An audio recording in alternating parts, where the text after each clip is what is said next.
Today, a federal judge struck down the CDC's mask mandate for planes, trains, and buses. The judge said the Biden administration and the CDC overstepped their authority. This is obviously a disappointing decision. The CDC continues recommending wearing a mask in public transit. A White House official said they are reviewing that decision. New tonight, RDU says visitors and employees are no longer required to wear masks. Yeah, that order is effective immediately. In fact, many airlines have followed suit and will not require people to wear masks on board. And we checked a few of those, and we know that Southwest, Delta, United, American, all of those, just to name a few. Check with your airline to see how they're handling the masks moving forward.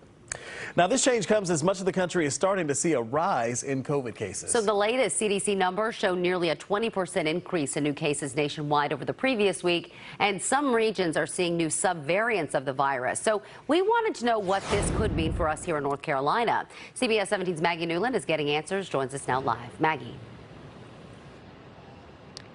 Angela and Rod, masks are now optional here in the airport. They have been for a while in schools and businesses across the country. And an infectious disease expert I spoke with says that is likely the reason we are seeing a rise in COVID cases nationally. But the virus is also continuing to mutate. More than 2 years into the pandemic, the coronavirus keeps evolving.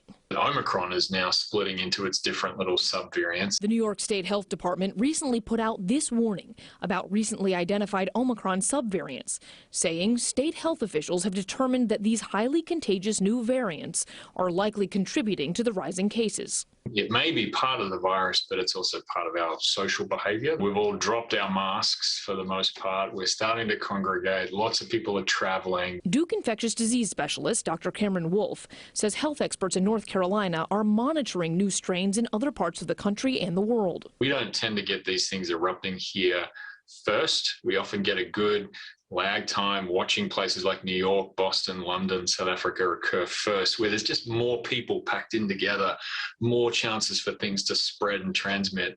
We tend to be a more spaced out state. Right now, the fast spreading Omicron subvariant known as BA2 is the most common in North Carolina. We've also seen a little bit of the subvariant called BA3. And I think we're looking hard for what's called BA4, BA5, and then there's a series of BA2 etc. As the virus continues to change, experts are working to learn as much as they can about the new strains. And it's not clear to us yet whether they're more likely to cause severe illness. That does not seem to be the case so far.